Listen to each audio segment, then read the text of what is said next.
This episode of 1v1, the Creator Interview Series, is brought to you by, well, you.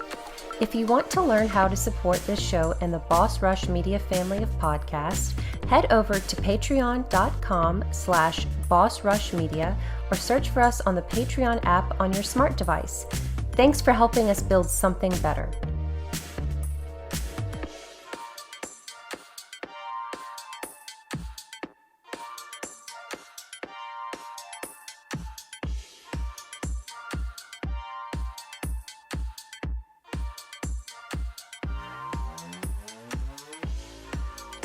Hello, everybody. Welcome to this 1v1 Fireside Chat edition. I am your host, Corey Deerigan, alongside me on this Fireside Chat with the slippers on and the robes tucked in, the trading in the whiskey for some caffeine. So we're both parents.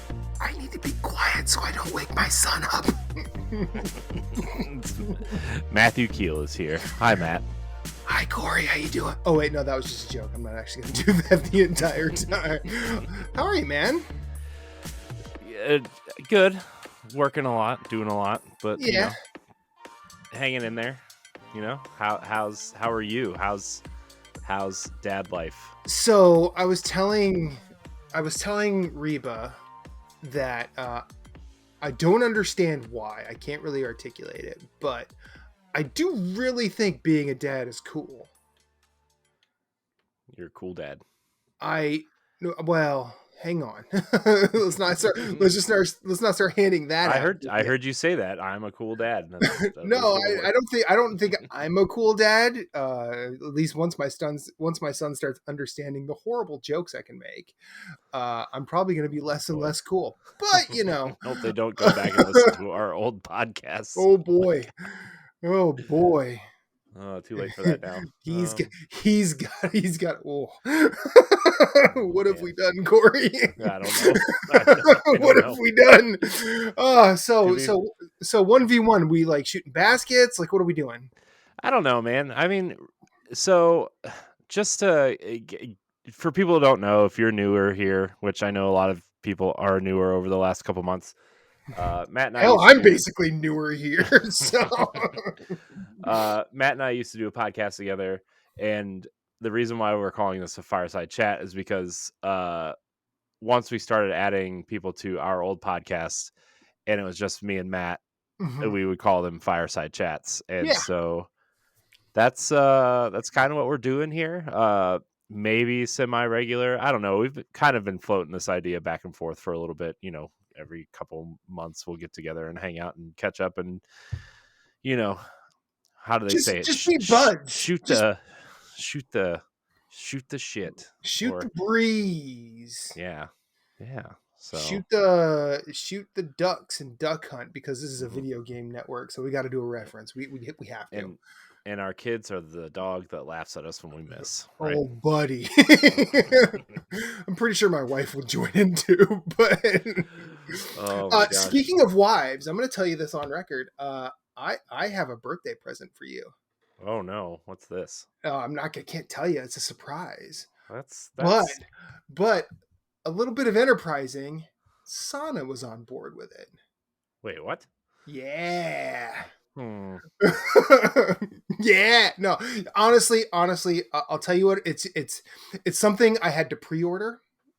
It's and it'll be relatively limited edition. I'm not going to go into any, but I needed some details about you, nothing like offensive, and I made sure she was on board with it before like I did it, and she said, "Oh, that's so sweet. Let's do it." And she got what I needed. And she gave me your address, so you will get it early. I believe you're a November baby, yes? Yeah, we're like 2 weeks apart, I think. Okay, I don't remember the exact date, but you will get it in October. Just so you know. And I think you'll be pleasantly surprised. My wife was on board with this, you say? Yes. So it's not like embarrassing. It's not. No, it's something I saw and I thought of you. And frankly, I did the dumb thing that I tend to do. The Matt thing. Yeah. And to be honest, I got me one too, so we can Oh, match. nice. So we can match, huh? yeah. Hmm. And before Okay. before LaRon gets crazy, no, I did not get us matching cock rings. You know. Too bad. Right. Oh man. This is exactly how I expected this to start. So oh man. you know what? I'm just gonna instead of letting you host here, I'll just start throwing stuff at you. Can I ask you a question? No. Is No there a questions on the show. point? So my son, Yes. he's just over 2 months old now. And it seems that whenever I hold him, he is absolutely unhappy. Oh yeah. Is that something that you experience with like Riley? And Oh yeah. okay. Oh yeah. They go to mommy first. Okay. Unless they absolutely want something. Then they start It's trying to negotiate my you against Sana. yeah, but also I mean they're around her a lot more. Mhm. Obviously, like I mean she works from home and Sure. I do sometimes too, but like it's I don't know, man. It's they love mommy, and I think that's just how kids are, you know. Yeah. Well, I mean, I'm not naive. I'm not naive enough to realize that there are certain aspects of the mother-child relationship that a father cannot have. Like she feeds him. She feeds him, and I cannot do that. I'm physically incapable. Look, dude. I mean, look. You think of the amazing things that their bodies do, right? I mean, we did our job for like 10 minutes. They carried Wait, for you 9 went 10 months. minutes? Good for you, man. Yeah, no, self 5. You know, it's and then they carry it, they birth it, they feed it. We provide a little bit of fuel for that build a baby workshop, and then Yeah, and yeah, that's really it. we're That's like all we do. we're like the little driblets of gasoline on the dry Yeah. on the dry wood pile that starts the forest fire. You know what I mean? And Yep. Sure. oh, there we go. There we go. You know? But I will say this: I'm proud of my wife because I had I had this weird feeling that postpartum difficulties were going to be a thing here, and they weren't, or at least they haven't been yet. I don't know if it's like too early, but I've heard that like it starts kind of like a couple of days after you get home.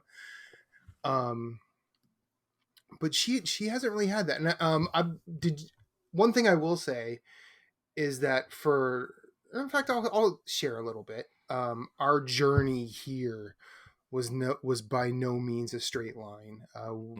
We never, honestly, a couple of years before Reba met me, and we met in 2017. She was told she would never carry. So when we got together, we had I don't know if I've ever told this story, but she and I had the most awkward first date ever. I think all we so let me set the scene. She shows up looking very nice. She showed up proper date attire. I show up in an ugly Christmas sweater with a Wu-Tang Clan theme. Yeah, that sounds about right. and it was not December, it was January. So still sounds right. Sounds about right.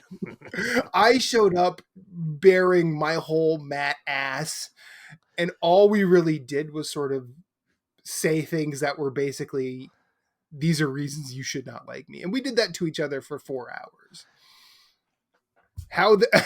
And then I asked her out on the way home. I like texted her and said, "Hey, that was fun. Like to do it again." I asked her out with the expectation that she would say no. And I think the way she and I have talked about this since, she has said, I just kind of respected the absolute audacity that you had to ask me out again. Then we had like the best second date ever, and we've been together ever since. But I bet you still have that Wu-Tang sweater, don't you? oh god, yeah. Oh god, yeah. Wait, so also adding to the fun, Reba is Jewish, so for Hanukkah dinners, I will wear the Wu-Tang Christmas sweater, and her mother, Diane, whom I love dearly, is the best sport about it. She's like, "Oh, you're doing that thing again." I'm like, I'm like, I'm like, I've seen Fiddler on the Roof, Diane. It opens with that song about tradition. Well, here you go. And yeah, I was going somewhere with that, but like classic Matt and Corey conversations, I Yeah. lost it. I lost it somewhere along there. That's fair. I mean, that's what happens, you know. Yeah. We're getting old. We're dads. Yeah. Yeah. Yeah. Yeah. Mm-hmm. So, here's another question. Here's another dad question for you. Not really Great. so much advice. After your first was born, how long before you guys knew you were going to have a second? Like, was We that actually planned we actually always planned to have two. Mhm. We actually waited a little bit longer than I think we wanted to. Uh, I don't know why it just happened that way, you know. But Well, now uh, did you wait a little longer or did it just happen a little bit later than you expected? no, we just kind of it just kind of happened that way. I Okay. mean, Yeah. you know, I mean, I don't know how this. I mean, I know how the science works, but I don't know, like, you know, the probabilities of rolling the dice and Yeah, the scoring biological the stuff. ace. You know what I you know Yeah, what I the mean? biological So, stuff is uh, there's science around it, but it's mhm, not always exact. yeah, but you know, we just my we actually thought we were gonna have two girls. Oh, Like we really? had, yeah, we had thought that from the beginning, just because girls run in my family. Mhm. I'm the only boy on my dad's side of the family. Uh, most of my cousins are girls. Girls run in my wife's family, so it's like we just thought we were gonna have two girls, right? Isn't And she one of like several girls? well, she has a sister. Oh, I thought she had more than one. I No, apologize. no. Like I knew about the one because we met because of the Mhm, one. Yeah. mhm, Yeah. yeah. And so yeah, and then when my so my wife was pregnant during COVID with the second one, and so Blast. I Must have was been like, great. I mean, I wasn't allowed to do anything Yeah. with her because I mean I was still working. Like Hmm. I had it one of what were they called, the uh Essential workers job. yes, an essential workers job, yeah, at a Mhm. car dealership, yeah, sure. uh It's God, it was amazing so what they'll call essential, right? right. Yeah, and so we I got all like the ultrasounds and the videos and stuff through phone, through Mhm. messages and stuff, and it was like they told her it was a boy, and we were both shocked because we had kept all of like Riley's clothes and stuff, and it was just like, oh, okay, well, hmm, I mean, at I least, guess we're having a boy. I mean, at least when they're that young, you can kind of just recycle it, Yeah, I mean, we and recycled a and lot, it's but fine. like, yeah, Yeah. but yeah, so it was kind of a surprise to us, but we kind of got in that mindset where like we don't want them to be grow up alone, because like I was an only child, and I mean my cousin lived with us, and my cousins were always in and out, but I never really had like a sibling to like Mhm. learn from or hang out with or talk to or anything, and you know that was kind of a, I don't want I don't know any better, so like it wasn't like lonely, but like I see people, I see the bond my wife has with her sister, and like I never had that, you know. Yeah. And you know, hopefully they'll have that. um so and my nephews they're like best friends, so That's awesome. Yeah, so they like really love each other. So that's good too. So and they only live like right down the street from us, so they're hanging out all the time and doing things together. And next year Riley's going to go to school with my youngest nephew. Nice. She'll be in kindergarten. He'll be in second grade, third grade, something like Hmm. that. I don't know. He's 8, so I Right. don't know.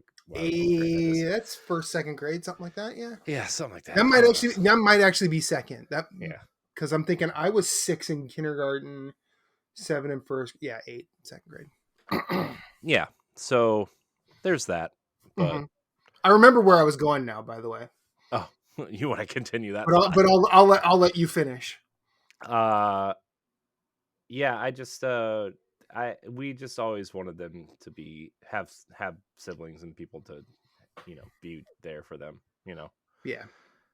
Because like I mean, I've kind of grown really distant from my cousins, for the most part. Uh, Hmm.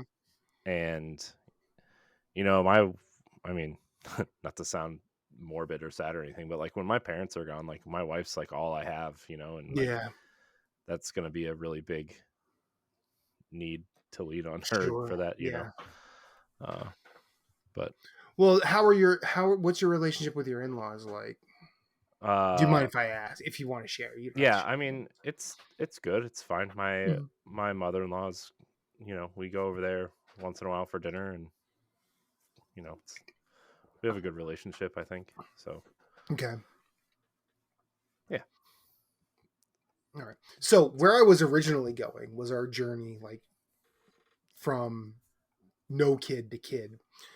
Reba was told she wouldn't carry before she met me, and then when we first met after the awkward date, we started talking about. She's like, "I'm really interested in kids. Is that a problem for you? Because some guys, that's a problem." And it at the time, I said, "It's a conversation I'm willing to have. Like, I'm not pro having kids. I'm not anti kid, but it's a conversation I'm willing to have." And as we, you know, got close, fell in love, all of that, she said, "Okay, well, I've already like registered with adoption agencies. I've taken the classes. We need to get you to do that if we want to do this." So I started doing that. We eventually set up an account with an adoption agency, and we would get emails, and we like started putting money away for that uh, because we started putting money away for adoption, and that became a soul crushing process for us. We got really close a couple of times, and that sucked. And then after a while, we were kind of, for lack of a better term, priced out of it. It got really way too expensive for us. Um, and we were doing private adoption, not foster, mainly Hmm. because we didn't want a newborn, so Reba could have the newborn experience, and B, um, in the foster system, at least in Pennsylvania, it is very easy for a kid to be taken back by the birth parents. Way easier from the foster system than it is for private adoption, and it's not exactly difficult for private adoption in PA. So we things that had prevented Reba from um, having kids, both pathologic as well as like medical history. We started looking into it. We're like, it's not been there have not been a lot of problems, so we decided to look into possibly carrying. We got a go ahead, and we through a bunch of love and a little bit of science, we now have a son. Speaking of which, the son's here, but What? yeah, but I'm going to ask for Reba's sake and our preference, pause the recording, and I will introduce you to Aton.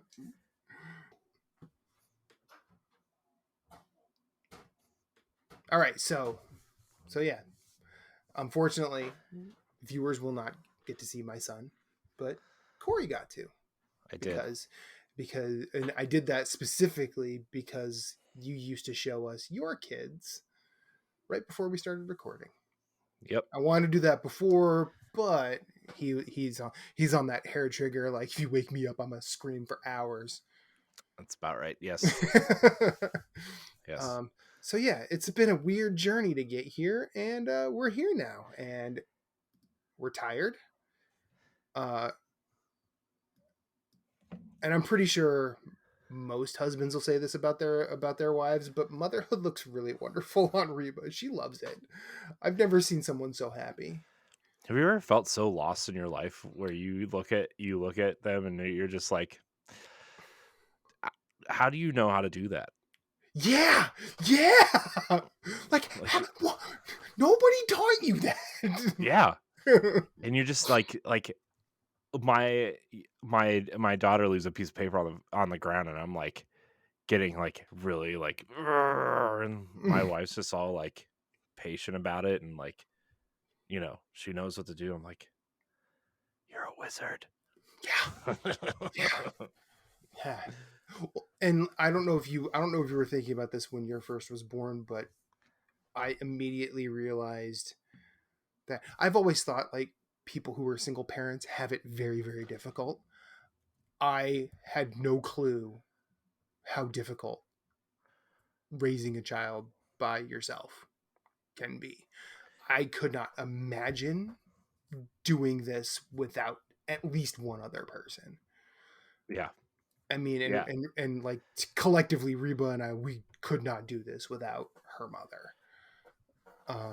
And so anybody that has done this by themselves, you are made of different stuff. You are way stronger than any of us. Yeah. And you do not get enough respect. Yep. Nope. That's how it goes. Oh man. Yeah. So well, I have a can't be an episode with us without someone from Secret Friends chiming in with a question. This will actually transition us into like other stuff besides being boring dads. Todd Okay, great. Cool. Todd asks 2 questions. He says, "What does Matt miss most about me?" It's all about Todd Oxtra. About you, Corey? No, Oh, about Todd. About Todd. Oh, okay. I, there is something about talking to Todd Oxtra that unless you've done it, you can't. I can't really explain it. Corey's done it several times, just like including the Boss Rush Plus episode that went up right before this, actually. But Todd is one of the smartest, funniest, and for lack of a better term, and I don't mean this derogatory, I mean this with the utmost respect, but he's one of the nerdiest people I've ever met. Nerdy to the point that I respect and admire. Mm-hmm. I love getting him going on a topic, be it Star Wars, Star Trek, or I said Star Trek, video games, any of it, and listening to him, Charlie, him and Mark, listening to all of them interact with one another, like it's Secret Friends is a wonderful place, and anybody who listens understands that. But I was actually just thinking about him earlier today. For some reason, the episode of Nerds Gone Rogue that he was on, when he showed up late and he had the headband on, I was thinking about that. I was thinking about that, and I'm like, man, I miss Todd. But Todd is one of the nicest people you will ever meet, and he's also I've seen him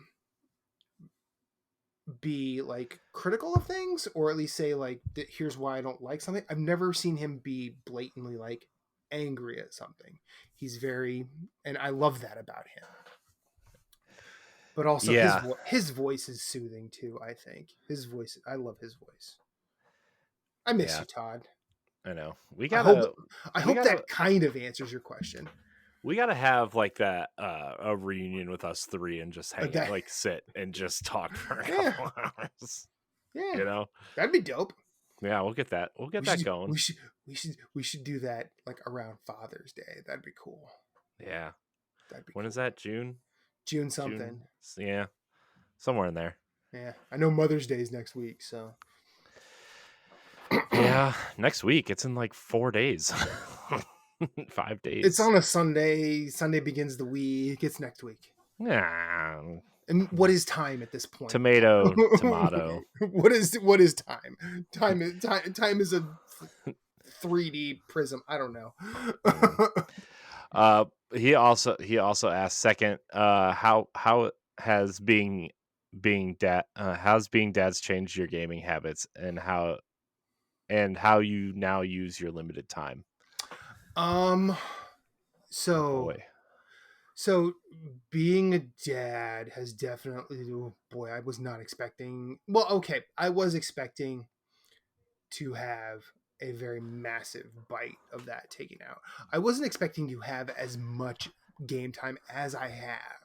Like I've had quite a bit, to the point where instead of I'm also playing things that I can put down and walk away from, and nothing happens. Yeah. Like I recently picked up Darkest Dungeon again, Mm. and that's like a turn-based semi roguelike dungeon crawler. It's not like a full roguelike because if you die in a dungeon, it doesn't end things. Yeah. But I've never finished it before, so I'm like, I'm gonna finish that. And there were a couple of days where I would have Aton like next to me sleeping, and I would be playing that. And if he like started stirring, I would address his needs and like hold him, and just all of a sudden like I can walk away, and it's not like playing Dark Souls or anything like that where if you can't pause it, if you walk away you are still just alive and people can deal with you. I also, and when I beat that, I picked up another roguelike, Invisible Ink. I've been playing that Mm. again, and Mm. that game, oh, that game is so good. But so I've been playing a lot of turn-based stuff. I have gotten a bit of Monster Hunter in, but not as much as I would, not as much as I used to for sure, but not as much as like where I can make a lot of progress at once. Yeah. But um, like when I have time and I can do it, I do it. But a lot of times, like I'm actually playing it in bed on Switch, or like I don't really sit down here at the PS5 a lot. I still have a PS4. We have that upstairs, so if I'm like up early and I've like fed Aton and have some time, I will fire it up. But yeah, I'm trying to get it in when I can. Um, I'm very excited this week because Breath of the Wild, well, Tears of the Kingdom. I was going to say Breath of the Wild 2. I know. I always call it Breath of the Wild too. It's just that name just does not stick well. Yeah, I mean, I think once I start playing it, it'll sink in, and I'll not be disrespectful, but I'm very excited to play that. I'm very excited to show that to Reba again. I'm hoping the cooking's in it again, because when I played the first one on Wii U, like I would just be like, "Hey, I got a whole bunch of ingredients. You want to cook?" And she would come down, do all the Well, cooking. there's more than just that now. You can actually store recipes and like Oh, that's cool. track recipes. So if you want to make something very specific, you can keep the recipe and then store it. So Oh, that's cool. yeah. Nice quality of life. I haven't paid attention to much more than the announcement trailer, because I knew once it was announced that, yeah, I'm gonna play that. Like, why spoil myself? Yeah.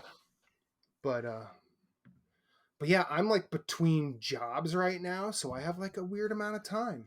Oh, really? Yeah. Oh. Unfortunately,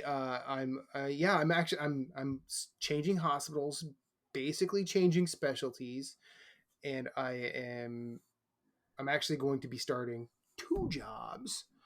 One is per diem, which will just be like extra money, Mm-hmm.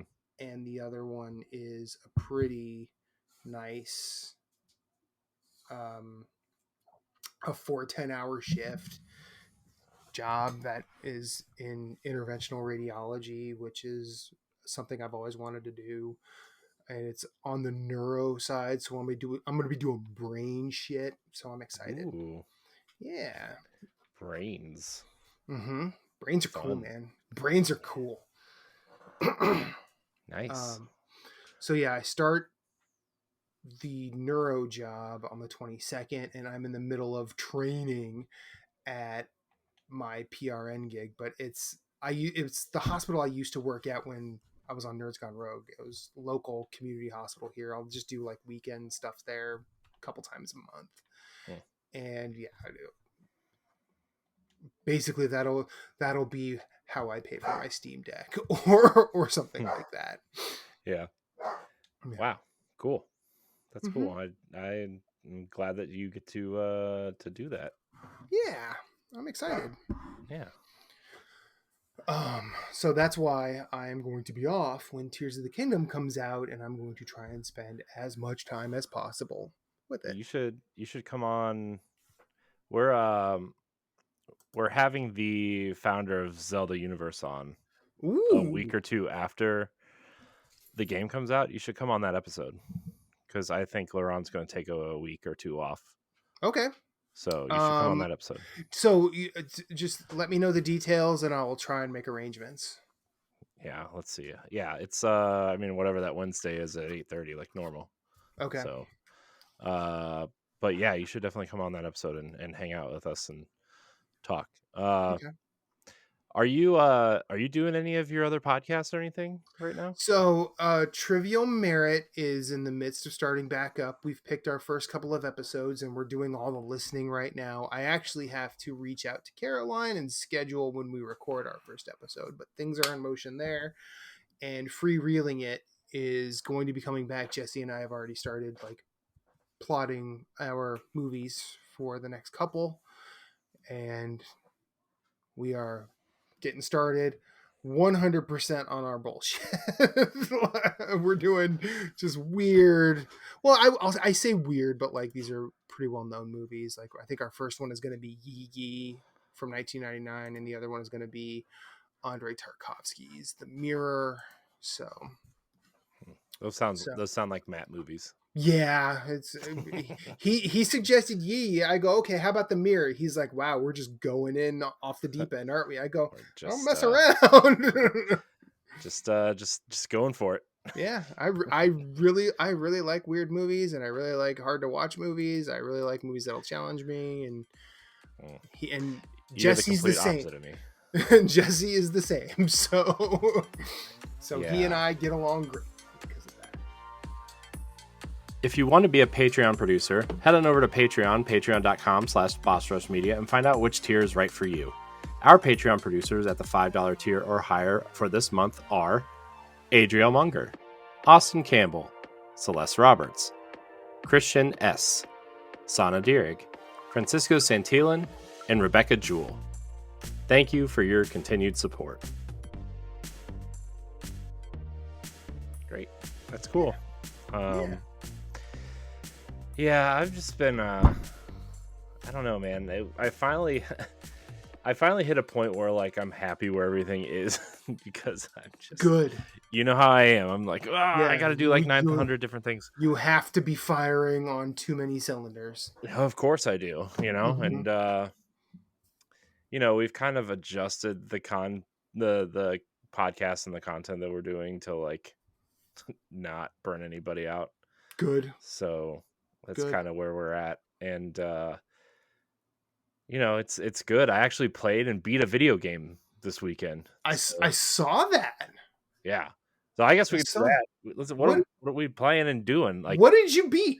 So I played a game called Ravenlock. Okay. Uh, I it's have never heard of this game. it's an Xbox exclusive Mhm. from Coco Cucumber. It's an indie game, Matt. On What? top of that, yeah, I played the whole thing. Got 1,000 achievement points. Look at you. I know. I'm basically an indie connoisseur now. Awesome. Awesome. You know. Time goes with it goes with you being the music guy on the site. Yeah. I am also the music guy. You know. So yeah, it's cool. It's like this. So it's not like the most amazing game by any stretch of the imagination. It's like this. I would compare it to. I would say it's like it's Death's Door.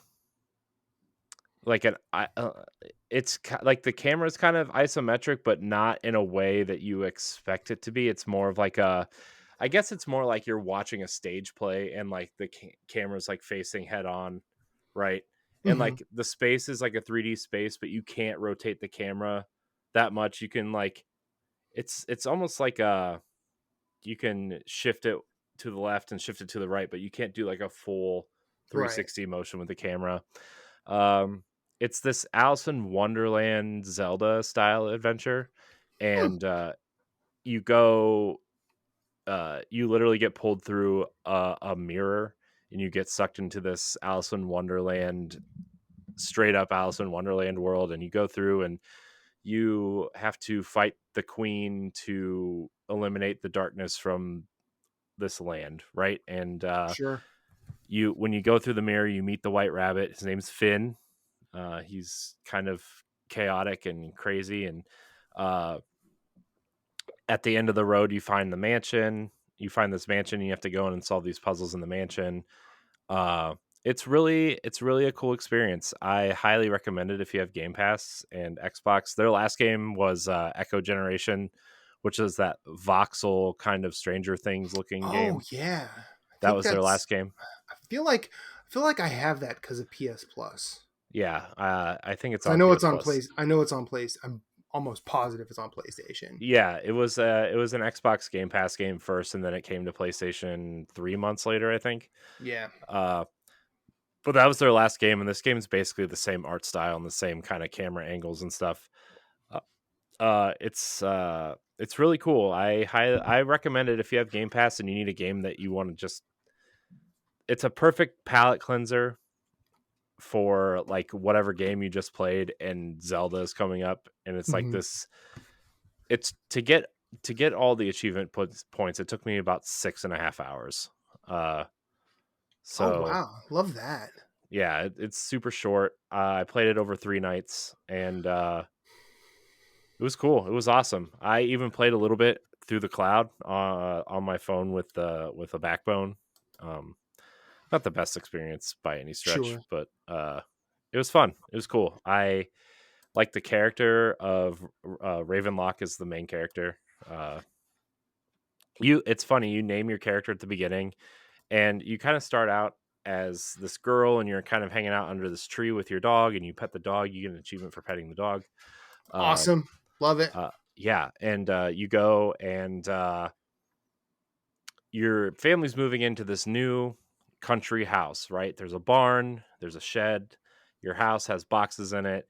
You have to do a couple missions or, quests for your parents. And, you know, once you do those, your dad tells you to go play. Why don't you check out what's in that old barn over there? And you go in, and there's all these things covered in sheets, and there's boxes, and there's a mirror in the back. And you kind of, you want to see the mirror, but so you go into the house and you grab a dish rag and you clean the mirror off, and then you're like, I've seen this mirror before or whatever, and like you touch it and then you get sucked in.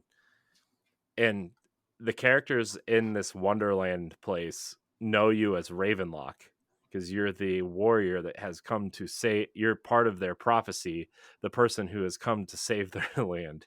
And so Hmm. you just there's three kind of main areas, right? There's the mushroom forest, there's the labyrinth, and then there's the clock tower.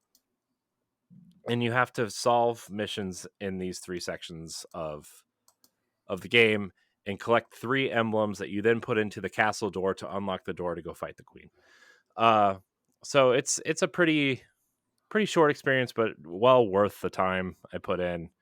And yeah, it's cool. I like the voxel look of the world. Uh, it's cool. So Nice. yeah. Nice. So I played that, and we've also been watching Ted Lasso. We're all Okay. caught up. We're all caught up now. I really like that show. Mm-hmm. It's just a great show. Yeah, everyone keeps telling me like I would love that. I'm actually shocked you haven't watched it yet. I don't have Apple TV, so Yeah. that's like the only reason. Yeah. No, I get it. It's I mean, Apple TV is just like another subscription, but we've actually been watching a ton of Apple TV. We've actually been watching this show Shrinking on there too, Okay. which is it's by the same people who do, well, it's part of the team that did Ted Lasso. Mm-hmm. And Jason Segel, it stars Jason Segel and Harrison Ford and their therapists. And so I guess minor spoilers for the first 5 minutes of the first episode. Jason Segel's wife has passed away, and he's trying to grieve about his wife passing away.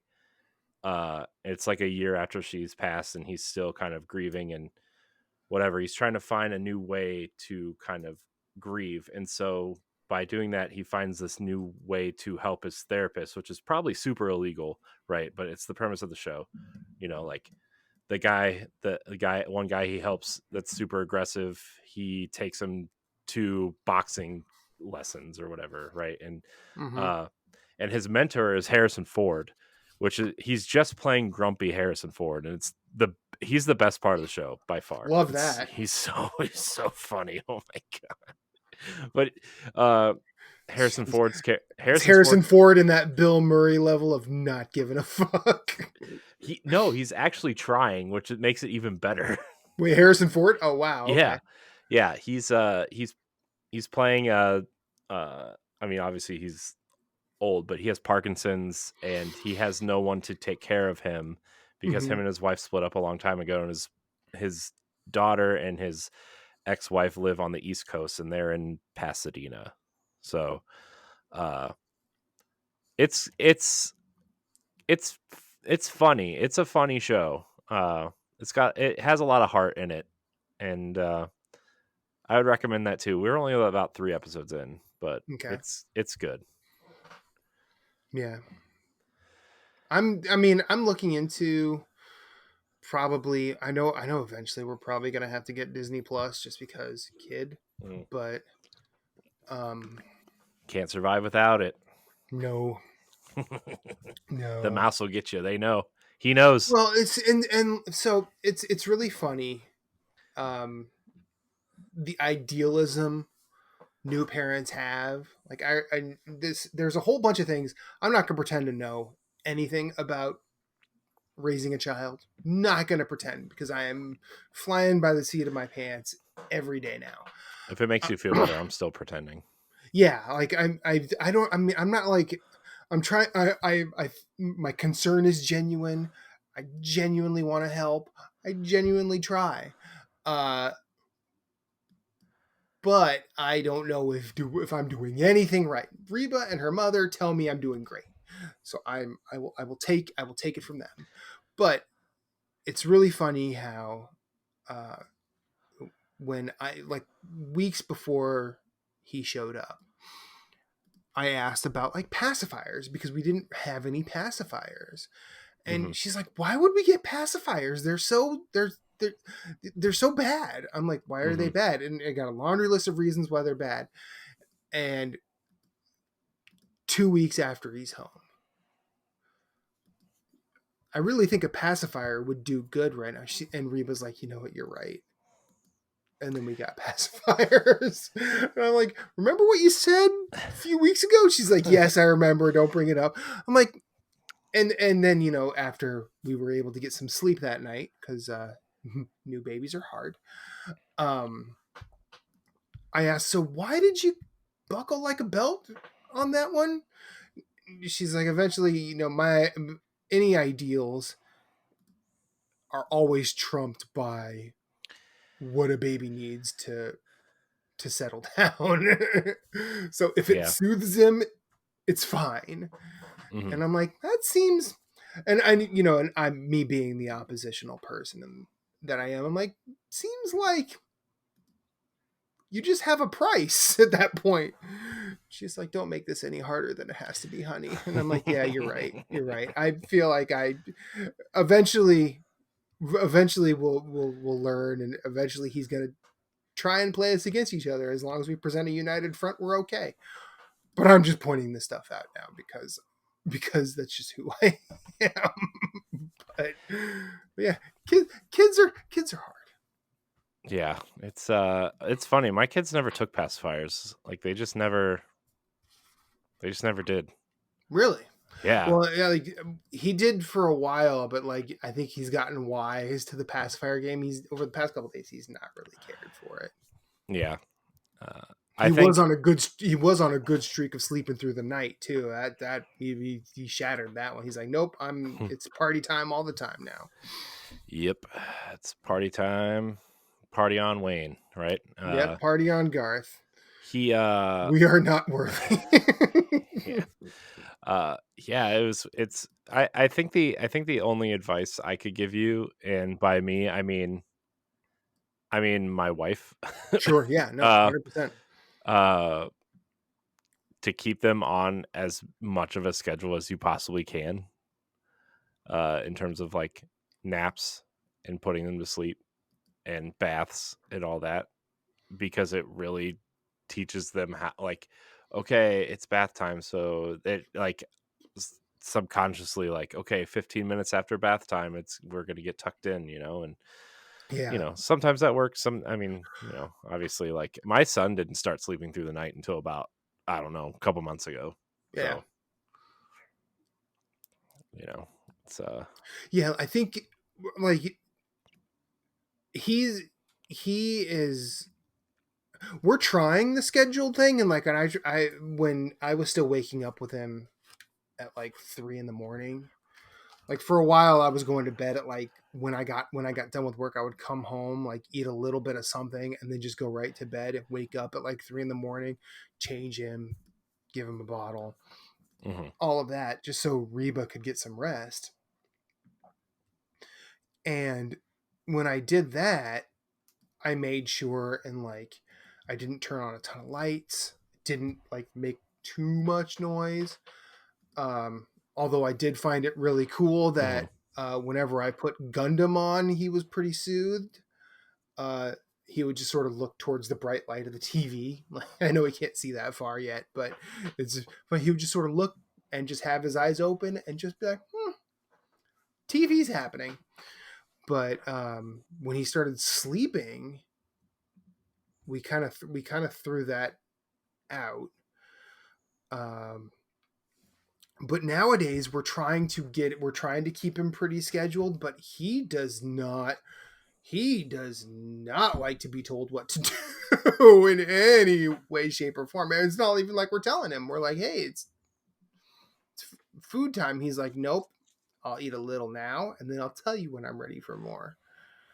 And yeah, so I think we're at the point of trying to establish that. I think. Yeah. I think. Yeah. It's crazy because like when there's one, right, you feel like you can handle one, but as soon as there's two kids, you're outnumbered, right? It doesn't matter Oh if you God, and your wife are both there. we're outnumbered right now. Yeah. It's man, I'm so glad like we're stopping it too, because like my kids are at the age now where they're like pretty self-sufficient for the most part, Mm-hmm.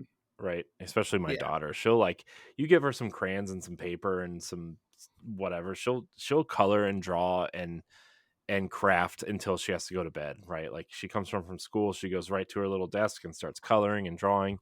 Good for her. Some nights she'll like get crazy or whatever if she's Sure. tired or something happened at school that she won't tell us about. I don't know. But like Mm-hmm. she'll like she loves art. You should see our house. Like, there's a whole wall in the living room dedicated to her artwork, and there's a whole wall in the kitchen dedicated to her crafts from Get it, school. Riley. Get it. Yeah. And so she's yeah, she's great, but he's getting to the point where like he's got energy now. He sprints up and down the hallway. He rides this little scooter up and down the hallway. My son is obsessed with Toy Story, so he has a Buzz and a Woody that we got at Disney World, and he like plays with them, and like he'll throw Buzz and like get mad that he doesn't fly. Like, it's funny. Love that. And like he'll play with his dinosaurs, and he starts making all these like dinosaur growling sounds. He'll be like, rawr, rawr, rawr, rawr. And it's the funniest thing. He's like at that age where like he just makes all these hilarious noises and sounds, and oh my gosh, dude, the other day I was in the kitchen getting his lunch ready. Mm-hmm. And like he just walks up to me, he smiles at me, he lifts his leg like a dog and farts on me, laughs and God, I love that. Oh, laughs. No, he laughs and then he runs away. I'm like, oh well, that was nice. Thanks, buddy. I cannot wait for my son to do that. Oh my gosh, it was funny. I have to admit, it was pretty funny. Oh yeah, I mean, Aton is hilarious now. He does things that, like, it's amazing at 2 months and change old how much of a personality he already has. Like, that blows my mind every day.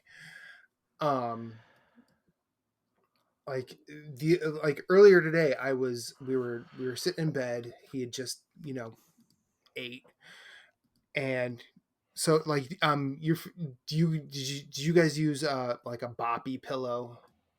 Mm-hmm. It's like a 3/4 donut thing. Well, anyway, mm-hmm. After he's done eating, we'll like set that in the bed and we'll just sort of sit him up in it. Mm-hmm. And he still fits in it, and he's generally pretty happy when we do that. We also wait like a couple. We don't do that right after because you gotta burp them, all that stuff. Assume all that stuff has been done because we do that. But I was playing Invisible Ink on Switch, and I was just doing like a commentary of what I was doing just to like engage with him a little bit. And I was telling him about the characters, and he's just like making these little sounds as if he's trying to interrupt me and saying, listen, man, you don't know what you're talking about. Right. And I'm like, this kid, if Reba and I are anything to go by, this kid is going to have some sarcasm in him for the ages. Yeah. And I'm already like impressed and intimidated. The thing too is like they learn so fast, right? They'll start doing things that you're like, what the fuck is that? How does he know to do that already? My son, like, we have Connect 4, and my daughter likes to play Connect 4 sometimes, but she cheats all the time. She's like, of course, you can't put your yellows circles there. My red ones go there. And I'm like, that's not how it's played. That's not how this works, but whatever. Okay. But like, we were done playing it, and like my son is like picking them up and putting them in the thing, but he's like putting the reds with the reds and the yellows with the yellows, and like he's 2, man. It's like, I'm like, oh my gosh, I still don't know if I would take the time to do that, little, you know what I mean? Like, oh my gosh, he's like, man, he already eats with like normal silverware, and like at 2, yeah, and like he'll eat cereal with like a regular spoon. He'll eat all the cereal and then pick the bowl up himself and drink the milk. And then he'll hand you the empty bowl and be like, he'll say, done. Like, he'll hand you the bowl when it's empty and say, done. That's awesome. Like, that is so cool. But yeah, that's what 2. Yeah. Yep. It just and then like the silly person in me wants to go, how did he learn that? But then also I know he would just say, I learned it from watching you, Dad. You know, it's just like he just, because they pick all of that stuff up. It's Yeah. like it. This kid, man, he's just like, I gotta tell you, man, like both of them are just, I don't understand how they know all this stuff, and I'm not gonna pretend like I know what they're doing. Like, But I wish my mind was still as absorbent as theirs. yeah, it's they're I pretty. I would learn so much. I hope. Yeah, it's they're, I don't know, they're pretty good kids for the most part. Although my daughter is like getting into Pokemon cards now, right? Because my nephew is into them, Nice. and uh I have one of my binders up here on my bookshelf that has like all my old cards in it because I was going through them to get rid of some. Uh, and she took the book and took the one she wanted out of it, and was like, "I want these." And I'm like, "No, no." And then like she straight up lied to me and said she didn't take them, and she put them under their like. There's like they have this rocking horse in there with like this big base. She put them under it to hide them. I'm like, oh my gosh. So I think her birthday's coming up, so I think I'm gonna get her like a binder and her own set of Nice. like Yeah. like a couple packs to open, and it's like a, like, now do they just look at the cards? Do they actually play? oh, my daughter just likes to look at them and like, oh, this one's so cute. This one's so cute. This one's ugly. I don't want this one. Yeah. I think my daughter's favorite one is Squirtle right now. So Nice. yeah, she loves it. But it's because my nephew likes it, and they're like so close. Like, it's ridiculous how close my daughter and my nephew are, and they're gonna be like, I don't know, man. If I don't, they're so close. It's ridiculous. They like, whenever they hang out, they're always together, right? They're always doing everything together. Like he's gonna be the one that like gets her in trouble, right? Or vice versa, or something, Yeah. When they're older. Well, hopefully, like when they're like teenagers and whatnot, I know that's like a ways off, but like hopefully they can like remain friends, remain close, and like watch each other's back, and yeah, that's kind of what we're along too. I mean, because that, like, I have a lot of cousins, in my branch of the family tree. I have like 26 on my mom's side, and more than 10 on my dad's side. I don't remember the exact numbers, but none of us talk. Yeah. Because, and I don't really, I know I moved away as like a lot of the ones that are immediately younger than me started like really growing up and really like getting out of high school and all that. And for all intents and purposes, like, we were all very different people anyway.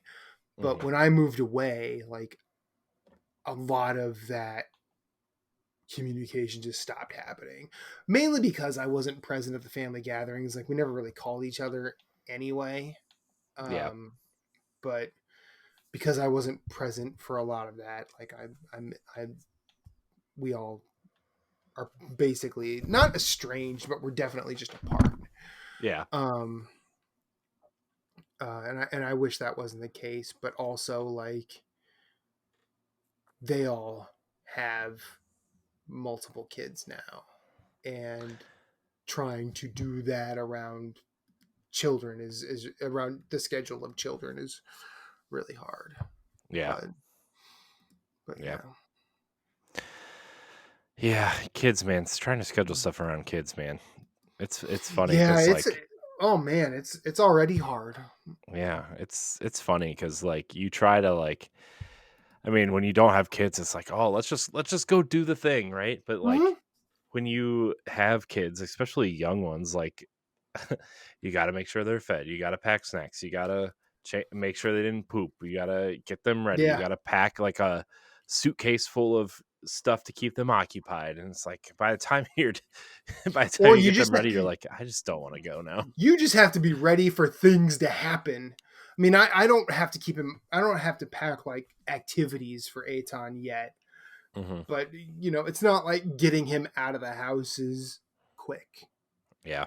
And I know that like as Reba and I do that more often. But, like we're lucky our pediatrician is real close because we are getting to those appointments by the skin of our teeth on time. Yeah. Um, Yeah. Kids, at man. least now we're at a point where we can like take him out with us. Like we don't Yeah. have like one person doesn't have to go do the grocery shopping. Hmm. Like we don't have to like make sure someone can watch him when we have to go out to eat or when we want to go out to eat. I just have to. Yeah. But he can come to the store with us now. He can, if we want to like walk down to Main Street and get like tacos, we can eat outside with him next to us. Yeah. And it's perfect weather for it too. Yeah. Tacos. Sounds good right now, actually. Yeah, there's a taqueria right near us. It's a 10-minute walk. We're lucky we walk there because then we just burn the calories walking back. Yeah. Smart. Mm. Smart. Healthy. You know what I mean? Sure. It's keeping us alive. And also we're eating stuff that's like super comfort food. So when we are at our most stressful and our most like just burnt out, at least we get a little bit of a smile. Yeah. Man, good times. Mm-hmm. Good times. What are you are you playing anything? Are you watching anything? Are you reading? Are you just trying to sleep? So I've been watching a lot of in my over parental leave and um in between like at lunches while I was still working and whatnot. I've been watching a lot of anime, believe it or not. I've been Shocker. plowing through the Gundam franchise, at least things that I've not seen. Like I'm watching well, I have seen Victory before, but it's been a long time since I've seen it.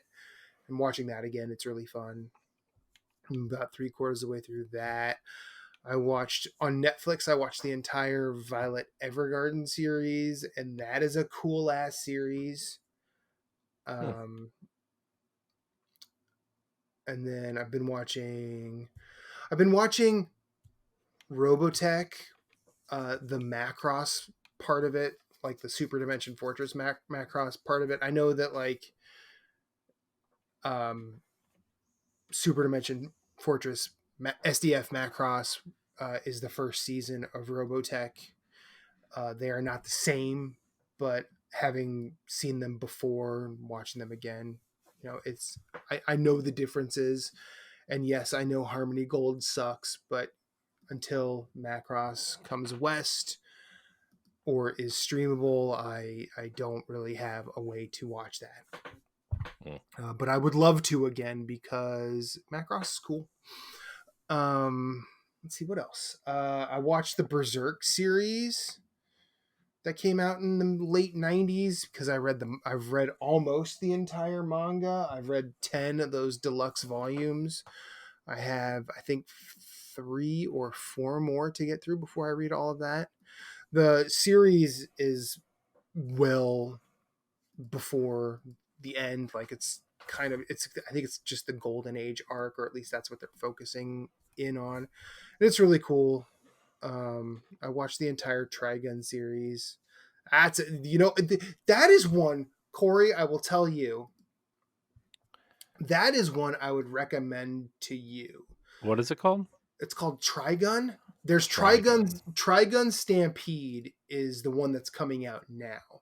But the original Trigun from like 98 or 99, maybe even before, maybe even it's in the 90s, from the 90s. it is just a one season thing, and it is absolutely glorious. It's enough bombastic action, enough stupid anime protagonist quips, and interesting side characters, and it's also not complicated. I don't think it's complicated the way anime tends to sometimes be.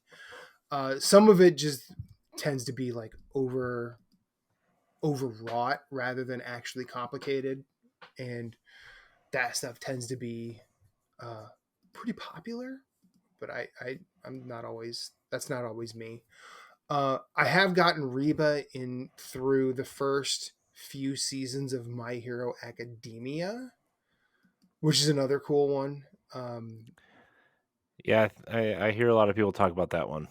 It's I feel like it's probably the anime answer to like the Marvel Cinematic Universe, but instead of taking a whole bunch of characters that have decades upon decades of backstory and lore, it's kind of doing all of that up front, and it manages a large cast of characters very well Hmm. in a way that I don't see a lot of. There are plenty of bad ensemble, not only shows but like even movies that just don't manage a large cast well. But the fact that you always seem to be, I mean, it keeps you updated, or it gives you little reminders as to who's what and what their power is. But uh, even with all that, it's a really cool show. And then playing, I mean, I mentioned Invisible Ink, I mentioned Darkest Dungeon. I've also been playing a game called Haven, which is about two characters that are that left their society. Uh, they ran away, and it was kind of an illegal act that they ran away, but they wanted to be together. And because I think, if I remember correctly, it's been a while since I've played, because it's been like a week or so since I've played. But they ran away from their society, and their society had already had like marriages planned for them, or maybe just one of them, but they wanted to be together. So they're kind of on the lookout for people to come looking for them, and they're also trying to find their way on this new planet that they're on, or this new system that they're in, to try and survive. Um, it's actually a pretty well done relate. It's not like it's not like Persona where there's like dating involved. It's just sort of like there are constant check-ins with being a couple. Mm-hmm. And I really like that. It's written very well. It's not perfect, but like the interactions between the two characters are very sweet in a way that you're just kind of like, oh, that's nice. I do appreciate that you can choose to be same-sex couples rather than just boy and a girl. I don't believe there are non-binary options, but you know, I don't I don't think that is. Uh, it doesn't come off to me as an oversight. I understand I'm cis, white, and straight, but I can see how people would take that as they would like that to be better. Yeah. But it's really cool. It's traversal is the thing that I have really latched onto. I think there was, in the past few years, there have been a slew of games that have this like almost Jet Set Radio inspiration in their traversal. Um, like this, Pathless, Solar Ash. They tend to just have that like very nice, smooth, almost skateboardy traversal. Yeah. It's a nice it's a nice little game. We'll get back to it. I will finish it. But it's one of those that I can pick up and put down if I need to deal with my son. Yeah. We'll say this about Invisible Ink and Darkest Dungeon. What I have found, and I always appreciated this about them, but like Invisible Ink, as you get through more turns, like the alarm level increases, so it's constantly getting just a little more difficult. At least within the context of the mission. And with Darkest Dungeon, there is the stress mechanic, so you're always trying to manage your party's stress levels. Post pandemic, being a healthcare worker, it is really shocking how I look at all of that and I feel just comfortable. I think in 2016, when these games came out originally and I played them, I can't really remember, but I can imagine back then I would just look at this and be like, oh my god, these guys are getting stressed. These guys are getting stressed, and meanwhile nowadays I'm looking at, nothing is fucked here. Like, you think this is it's been way worse. We've gotten through worse. We'll get through this. I believe in us. Let's go. And like, I mean, there's been nothing. It's been nothing short of thrilling to get out of a dungeon in Darkest Dungeon, or a dungeon in Darkest Dungeon where you guys have where you like. And then, so a little bit more story about Darkest Dungeon. If there are meters for stress, and if you fill the stress meter up, each character has a chance to be either afflicted or virtuous. I think almost always the scale is tipped more towards afflicted, because I've had more afflicted outcomes than I have had virtuous. But it's really funny how when they get afflicted, they can become abusive, hopeless, fearful. And if they become virtuous, there are other adjectives for that, but it changes the way they can play. When they're like abusive, they'll start kind of using abusive language towards your party members, stressing them out, or they will just out and out attack somebody. If they're hopeless, they will just automatically defend, or they'll just pass their turn sometimes in a round. Or if they're or they might even just, if you try and heal them, they'll be like, no, don't even fucking bother. None of this matters anyway. And that for some reason in 2023, that is a vibe that I can understand. Who knew? With Invisible Ink, like, as the alarm level ratchets up and you start seeing, like, I'll say the level, but without getting too deep into it, you're basically hackers going after corporations, which also, as someone who's a left leaner, love that. But as each level sort of it finds its own way to sort of come back at you as the alarm level rises. So like, other soldiers will be deployed. Other security cameras will just come online and can really make your time in that level really stressful.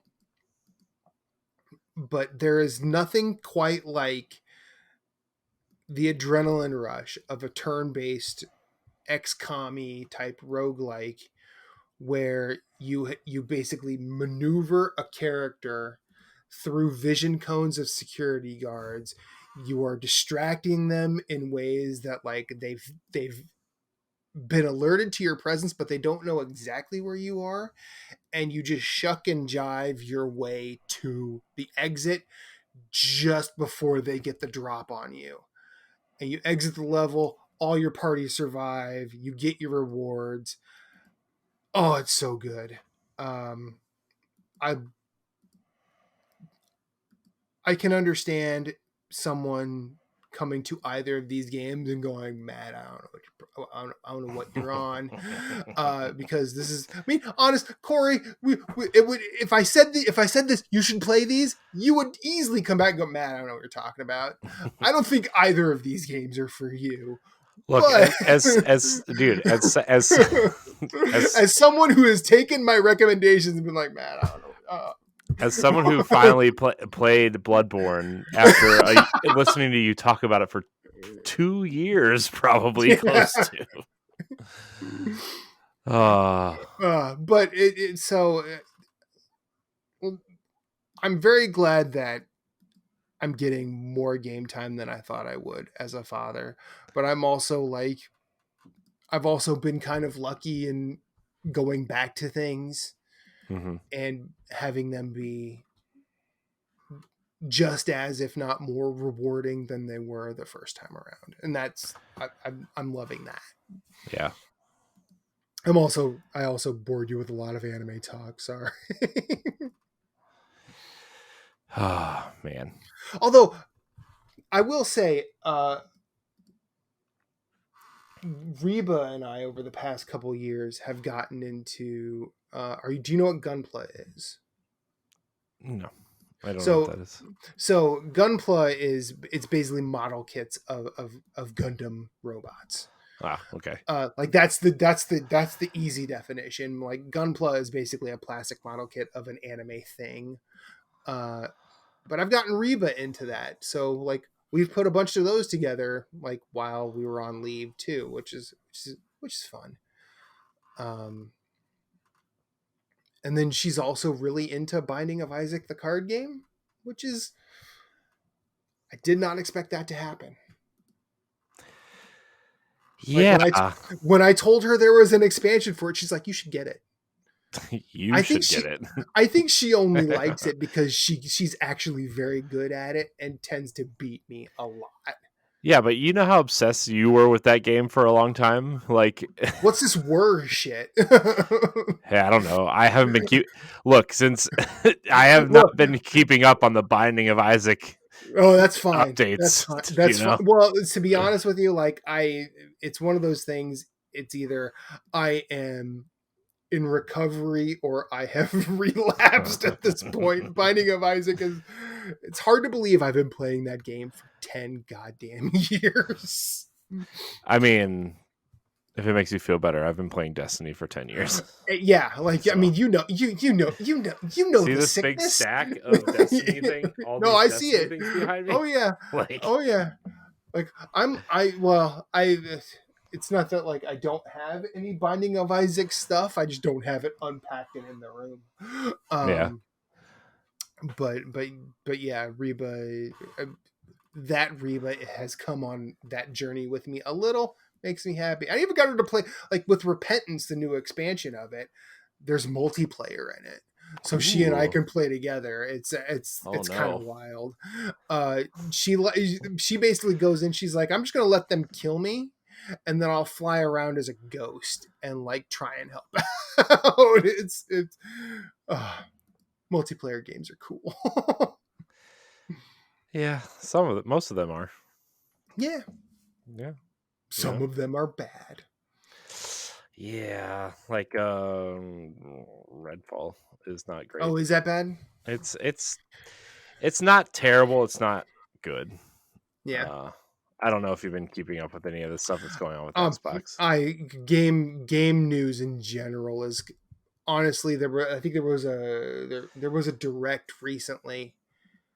Not a Nintendo, a PlayStation 1. I feel like there was one of those recently. Oh yeah, it was the Final Fantasy one. Yeah, and people were talking about it. I'm like, I didn't even know that happened. They're like, how did you not know that happened? I go, oh, I'm a father now. There is a whole lot that's gonna just fly right by me. Yeah. But hey, you want a terrible joke that has a pun in it? Got you. Got you. Dad jokes. Been preparing for years. Yep, been practicing. What do you call an ant that won't go away? A what? An ant that won't go away. What do you call an ant that won't go away? A permanent.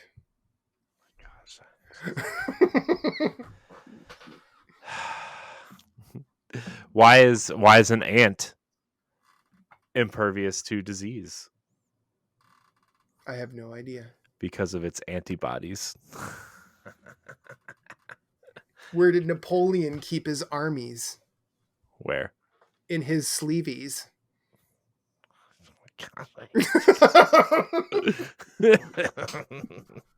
Did you know there are dinosaurs in Fortnite? Are there? Velociraptors. Oh no. I hate that one the most, I think. I hate that one the most. I don't hate Fortnite, but I hate that. Oh man, that's so funny. That's pretty funny. Did you hear about that celebrity? Oh no, that stabbed herself? No, I think her name is Reese. I don't know. Is this a joke or is this real? Is this still... Well, it was a joke. I thought you'd say Witherspoon, and then I'd go with her knife. Oh, okay. That's not even mine. A coworker of mine got me really well with that. Got him. Yeah, no, she got me so good because she got me right as I walked into like X-ray in the ER, and I'm like looking at the schedule, and she's like, "Oh, I'm glad you're here. I was thinking about you this morning. Did you hear my news about that celebrity that got stabbed?" And she goes, "Reese." And I go, "Witherspoon?" She goes, "No, with her knife." I'm like, "You mother, like, what are you? How?" And I gave her a hug. I'm like, "You got me good. You got me very good," because I'm the one who's always doing the terrible jokes. And yeah, man, because my mind is a death trap for bullshit. Oh man, me and my sister-in-law, we send each other like terrible Instagram reel jokes. They're just love that. Yeah, they're pretty funny. Yeah. How do you find Will Smith in the winter? How? Look for Fresh Prince. Yes. Man, that's funny. Why does a chicken coop have 2 doors? Why? Because if it had any more, it'd be a chicken sedan. Oh my gosh. I hate you so much. Why did we do this? Why? It's your idea. I know. This is awful. See, and you know what the best part is? Reba went along with it. She's like, "Hey, yeah, you talk to Corey." And I'm like, "Yeah, that'd be cool." Man, she's an enabler. She is. She allows me to be myself. I don't know if it's my best or my worst, but not only did she marry you, yeah, she's the mother of your child now. Yeah. So even if she came to her senses, she's stuck with you in some form now. Yeah. She will forever have to deal with me at this point. Oh my gosh. But we should probably. I'm gonna say we should probably. Yeah. We should probably save some for sometime down the road. Yeah, and you gotta come on when Zelda comes out, which it'll be out by the time this episode airs, but it's fine. Yep. Maybe I will have come on by the time this comes out. Who knows? Maybe you will. Maybe you won't. Maybe. Who knows? Who knows? Who knows how the schedule will fall? I do, because I have a spreadsheet with every single episode. I can't even come in from the future and say, "Hey, guess what?" Well, Matt, this was fun. We should make this a semi-regular thing. This Fireside Chat, because I know you're not available like all the time, but once every month or every couple months or so. Yeah, I will. I will. You know how to get a hold of me, and I know where you live now. So. Oh no, that's right. You do know where I live now. I don't know if I like this. Well, and then by the time you get my gift, you'll know where I live now, and we will have to just find new ways to get away from each other. It's true. And then somehow always come back together. I wonder if my wife gave you our address or her mom's address. Because if it's a big package, we usually have it sent to one of our parents' house. Oh, Because- okay. Well, this is probably not a big package Okay. because it's this size. Ah. Okay. Gotcha. Noted. I'm gonna write it down. Noted. But yeah, Matt, come on, Boss Rush, and we'll talk Zelda. We'll talk about some other things and hang out for a while, and Oh yeah. we'll do this. We'll make this some sort of regular-ish thing. Cool. Thanks for hanging out with me tonight. Happy to. Do you want to tell people where to find you? Or we just Sure. No, Yeah, great. you can find me cohost.org/infinite-rewind. That's where I'm trying to keep a social media presence. I'm on Twitter, infinite_rewind as well. But I'm not doing a whole lot of tweeting unless I'm talking about the NBA playoffs because they are wild. Oh, and the NHL playoffs because holy crap, hockey's cool this year. Hockey's always cool. It's played on ice. Yeah. Oh, I'll see myself out. No, please stay. But you can also listen to me talk about music on a podcast called Trivial Merit, where my friend Caroline and I make playlists based on an artist's catalog or a particular theme that we've decided to do.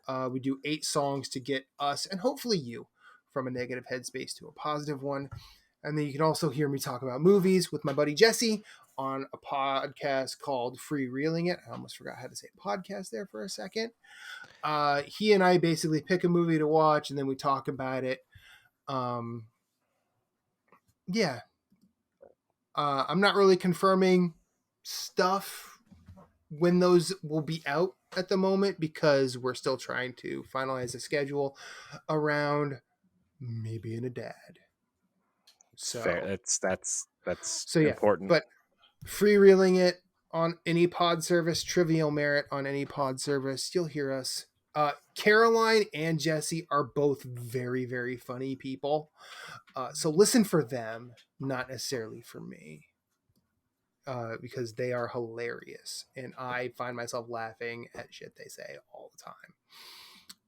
So yeah, that's where you can find me. Fun. What about you, Corey? Oh wait, we're basically in your house right now. So, I mean, you can find me at I am Corey HG on Twitter and Instagram. You can find me doing 1,001 things on bossrush.net, youtube.com/bossrush network. Subscribe to all the podcasts wherever you're listening to this. And yeah, if you want to support us, you can go to Patreon and get early access to all of our podcasts for $1. Yeah. Or become a Patreon producer at the $5 tier if you so desire. $5? Good Lord, that's not a lot of money. If not, you just have to wait a week or two to get all of the content. It's free. So, you know. But I want to thank everybody for watching and or listening to this little fireside chat. And we will see you next time. Goodbye. Bye. Bye-bye now. 1v1, the Creator Interview Series, is a product of Boss Rush Media, LLC, and part of the Boss Rush Podcast Supplemental Podcast. This show is hosted by Celeste Roberts. You can also hear interviews from other Boss Rush Media members on your favorite podcast app or on YouTube. You can find me on Twitter and Instagram at FairyCrypt. To get updates on the latest episodes, follow the Boss Rush Podcast, Boss Rush Media, and Boss Rush Network on all major social media platforms, or subscribe to the Boss Rush podcast feed in your favorite podcast application. Join the Boss Rush Network Discord and Facebook groups to interact with other friends and fans. Thanks for listening, and we'll see you next time.